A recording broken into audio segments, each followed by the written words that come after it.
Mariing itinanggi ng mga lider sa Kamara ang paratang na ginagamit sa pamumulitika ang Ayuda sa Kapos ang Kita Program o AKAP. Kasabay ito ng isinusulong ng ilang grupo na ang pondo para sa AKAP sa 2025 ay dapat na i-veto ni Pangulong Bongbong Marcos. Sa pulong balitaan, sinabi ni Bataan Representative Geraldine Roman na walang direktang papel ang mga kongresista sa rollout ng AKAP.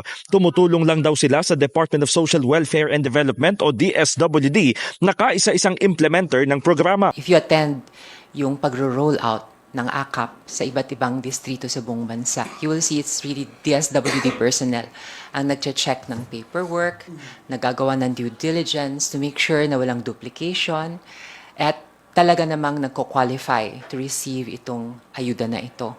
Now, ano bang role namin mga congressmen at mga senators? The sad fact of the matter is that ang DSWD is undermanned. Wala naman sila talagang, they're not that capacitated to roll out. So what we do is basically to assist the SWD personnel.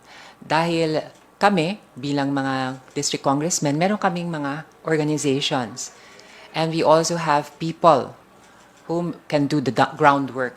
Hindi anya magandang marinig na nakikialam ang mga mambabatas sa AKAP at magiging counterproductive lamang. Hindi siya napopoliticize in the sense that pag ikaw ay near poor ka na at nangangailangan ka nito at meron ka namang papeles talaga na ipapakita at mapapatunayan sa DSWD, you get what you deserve.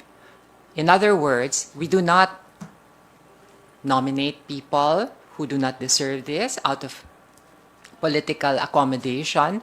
Mas maganda na nakikita ng aming mga constituents na yung nakakatanggap ng AKAP are those who really qualify for AKAP at those na nangangailangan.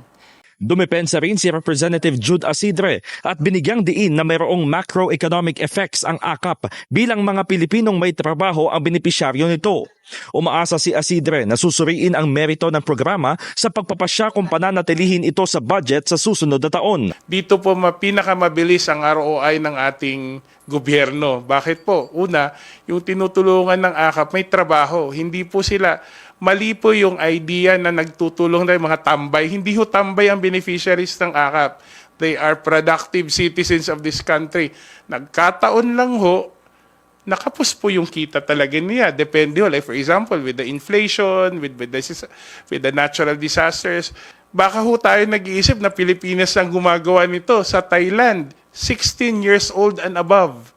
Lahat ho nakatanggap ng 10,000 baht na economic stimulus package. Una nang tinawag ng Makabayan Bloc na ayuda politics ang AKAP. Kaduda-duda raw kasi ito at maaaring masira ang integridad ng halalan dahil magagamit umano ito sa vote buying at pangangampanya.